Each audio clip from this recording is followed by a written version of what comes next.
Gaza और middle east की तमाम खबरें इस रिपोर्ट में आपको आगे बताऊंगा, लेकिन इससे पहले आपके सामने वर्ल्ड हैप्पीनेस रिपोर्ट रखना चाहता हूं। कल 20 मार्च था और हर साल 20 मार्च को वर्ल्ड हैप्पीनेस रिपोर्ट आती है। दरअसल इस रिपोर्ट में ये बताया जाता है कि दुनिया में कौन सा देश सबसे ज़्यादा खुशहाल है, किस देश के लोग अपने यहाँ के तौर तरीक़ों से, अपने यहाँ के हर एक चीज़ से कितना ज़्यादा अपने आप को खुशहाल महसूस करते हैं। हर साल ये रिपोर्ट आती है और इस रिपोर्ट के सामने आने के बाद हर साल हमारे देश को लेकर भी चर्चाएं होती हैं।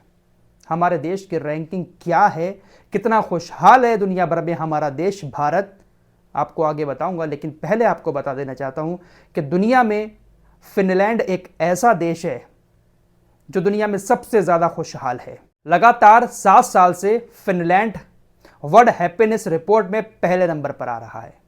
फिनलैंड के लोगों के पास ज़्यादा पैसा नहीं है, लेकिन इसके बावजूद भी फिनलैंड सबसे ज़्यादा खुशहाल देश है। वहाँ के लोग बहुत ज़्यादा खुश रहते हैं। दूसरे नंबर पर आता है डेनमार्क, तीसरे नंबर पर आता है आइसलैंड और चौथे नंबर पर आता है स्वीडन। 5वें नंबर पर बताए कौन आता है? इजराइल। अब यहाँ पर मेरी बात आप लोग ध्यान से सुने। इजराइल 5वें नंबर पर है खुशहाली में। ये जो लिस्ट आती है 143 देशों की आती है, क्या वाकई में ये रिपोर्ट सही है? क्या वाकई में इजराइल के अंदर इतनी खुशहाली है कि इजराइल को 5वें स्थान पर रखा जाए? जिस तरह के हालात इस वक्त इजराइल के अंदर बने हुए हैं, क्या वाकई में आपको लगता है वहां के लोग खुशहाल हैं? इजराइल को 5वां स्थान दिया गया है, नीदरलैंड को 6वां, नॉर्वे को 7वां, लग्जमबर्ग को 8वां, स्विट्जरलैंड को 9वां और ऑस्ट्रेलिया को 10वां स्थान। ये टॉप 10 देशों की लिस्ट है। अमेरिका और जर्मनी टॉप 20 की लिस्ट से बाहर हो गए हैं। अब भारत की बात कर लेते हैं। इस रिपोर्ट को यूनाइटेड नेशंस की एक एजेंसी के द्वारा लाया जाता है। दुनिया भर के तकरीबन 143 देशों के बहुत सारी चीज़ों को लेकर सर्वे किए जाते हैं, उसी के आधार पर इस रिपोर्ट को तैयार किया जाता है।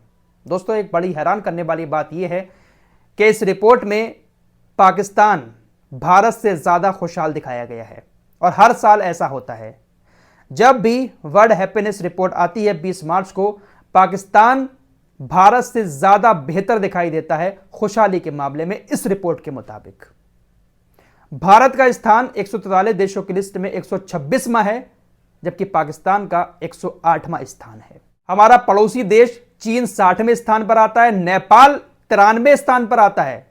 यानी पाकिस्तान, चीन, नेपाल में भारत से ज़्यादा खुशहाली दिखाई जाती है इस रिपोर्ट में। यहां तक कि म्यांमार जैसा देश भी 118वें नंबर पर आता है। भारत का स्थान 126वां है।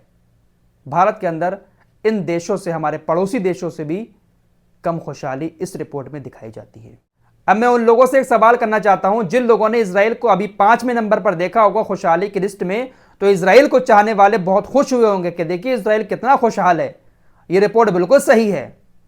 अगर यह रिपोर्ट वाकई में सही है तो क्या भारत के अंदर पाकिस्तान से कम खुशहाली है? देखिए, 100 बात की एक बात यह है कि मैं इन अंग्रेजों की रिपोर्ट को नहीं मानता हूं। यार, इजराइल के अंदर क्या इतनी खुशहाली है कि उसको 5वां स्थान दे दिया जाए? अमेरिका के अंदर इतनी खुशहाली नहीं है कि उसको टॉप 10 में शामिल कर दिया जाए, जबकि इजराइल के हालत क्या हो चुके हैं इस वक्त। हर तरफ से खतरनाक बमों की बारिश हो रही है, लोग परेशान हैं, प्रोटेस्ट कर रहे हैं, सड़कों पर उतरे हुए हैं। तो क्या उसको 5वां स्थान दिया जाना चाहिए? ये चीजें उन लोगों को नजर नहीं आएंगी जिन्होंने अपने आंखों पर काला चश्मा लगा रखा है। ये जो यहूदी हैं, ये जो अंग्रेज हैं ना, ये सिर्फ और सिर्फ एक प्रोपोगेंडा दुनिया के अंदर चला रहे हैं। जितनी भी रिपोर्ट्स आती हैं, जितनी भी लिस्ट जारी की जाती हैं, इसमें कहीं ना कहीं अपनी ही बड़ाई दिखाई जाती है इन अंग्रेजों के द्वारा, इन यहूदियों के द्वारा। अमेरिका हुआ, यूनाइटेड नेशंस हुआ, जब भी किसी देश को लेकर कोई प्रोपोगेंडा चलाना होता है, किसी तरह की कोई चीज चलानी होती है, तो अपने देश की किसी संस्था के द्वारा कोई ना कोई उल्टी सीधी रिपोर्ट ये लोग दुनिया के सामने रख देते हैं। तो जो लोग ऐसे लोगों की सपोर्ट करते हैं एक धर्म के नाते, फिलिस्तीन के अंदर इजराइल क्या कुछ नहीं कर रहा है, लेकिन कुछ लोग काला चश्मा लगाकर इजराइल के सपोर्ट में अभी भी लगे हुए हैं। गाजा की तरफ चलते हैं। पहली खबर यह है कि इजरायली सेना का ये जो प्रमुख है, इस साल के अंत में यह इस्तीफा दे देगा।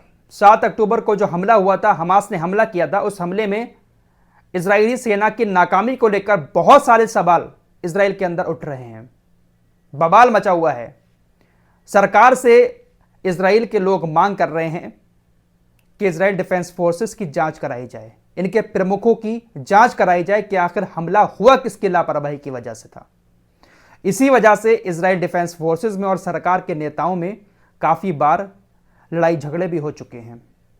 खबर आ रही है कि अब यह इस्तीफा दे देगा इस साल के आखिर में। इसलिए 7 अक्टूबर को हुए हमले की नाकामी को छिपाने के लिए गाजा के अंदर नरसंहार में सबसे ज्यादा हिस्सा लिया है। इसी के कहने पर इजराइल डिफेंस फोर्सेस ने हर जगह जाकर अटैक किया है। कल आपको बता चुका हूं कि अमेरिका का विदेश मंत्री एंटनी ब्लिंकन एक बार फिर से मिडिल ईस्ट की यात्रा पर आया हुआ है। सऊदी अरब पहुंचता है। सबसे पहले एंटनी ब्लिंकन सऊदी अरब पहुंचा। उसके वहां पहुंचने के साथ ही सऊदी अरब ने $40 मिलियन UNRWA को देने का ऐलान कर दिया। इस बात की गहराई को अगर आप ठीक से समझेंगे तो आपको अंदाजा हो जाएगा कि पूरी तरह से ये अमेरिका के गुलाम बने हुए हैं। एंटनी ब्लिंकन आता है, वो कहता है कि भाई दे दो फंडिंग। सऊदी अरब $40 मिलियन दे देता है। गाजा के लिए ये पैसा दिया जाएगा। UNRWA को जो पैसा मिलेगा उस पैसे का इस्तेमाल फिलिस्तीन और गाजा के लिए किया जाएगा। देख सकते हैं यहां से इनकी गुलामी। दोस्तों, गाजा के अंदर जो पानी की पाइपलाइन है, उन पाइपलाइन में जहां से पानी भरा जाता है, बड़े बड़े होल जो होते हैं, उन होल्स को इजरायली सेना ने यहूदी सेटलर्स के साथ मिलकर सीमेंट और रेता बजरी से भर दिया। उसको बंद कर दिया ताकि इसके अंदर अब कोई पानी न डाल सके। किस हद तक ये लोग गाजा के लोगों के ऊपर जुल्म कर रहे हैं। ये लोग भूखा और प्यासा गाजा के लोगों को मारना चाहते हैं। मोसाद की तरफ से कहा गया है कि देखिए, युद्ध विराम इसलिए नहीं हो रहा है, हम सीज फायर के लिए इसलिए राजी नहीं हो रहे हैं क्योंकि हमास हमें हमारे बंधकों की, जिंदा बंधकों की सूची नहीं दे रहा है। हमास ये नहीं बता रहा है कि अब तक हमारे कितने बंधक मारे गए हैं और इस वक्त कितने बंधक जिंदा हैं। जब तक हमास हमें पूरी लिस्ट नहीं देगा, हम किसी भी डील के लिए राजी नहीं होंगे। तुर्की के राष्ट्रपति रजब तैयब एर्दोगान को बहुत ज्यादा गाजा का दुख हो रहा है। इन्होंने कहा है कि गाजा के नरसंहार के दुख की वजह से हम कड़वे रमजान का अनुभव कर रहे हैं। तुर्की के रूप में हम अपनी ज्ञात और अज्ञात मदद से अपने गाजा भाइयों का समर्थन करते हैं। वाह वाह, क्या बात है। सलाम है आपको रजब तैयब एर्दोगान। इफ्तारी के वक्त जो आप निवाला खाते होंगे, शायद वो निवाला इस वक्त आपको बहुत कड़वा लगता होगा। दोस्तों, कल आपको एक खबर बताई थी कि इजराइल का ये जो कट्टरपंथी नेता है बेन गवीर, इसने ऐलान कर दिया है और इस बात की इजाजत दे दी है अपने यहूदियों को कि रमजान के आखिरी 10 दिनों में वो लोग मस्जिद अक्सा में जाएं, टेंपल माउंट में पहुंचे। इसने आज फिर एक बड़ी बात कही है। रमजान के आखिरी 10 दिनों में यहूदी मस्जिद अक्सा पर धावा बोल दें। आखिरी 10 दिनों में मस्जिद अक्सा में जाएं और वहां पर जाकर बवाल पैदा करें। घिनौने काम को अंजाम देने की इस बंदे ने अपील की है। इस बंदे का इतिहास बहुत पुराना है। इसने कई बार मस्जिद अक्सा में बवाल कराया है, रोजेदारों को मस्जिद में जाने से रोका है, नमाज पढ़ने से रोका है। एक बार फिर से इसने ऐलान कर दिया है और यहूदियों से अपील की है कि जाओ मस्जिद अक्सा पर धावा बोलो, वहां पर जाकर बवाल करो।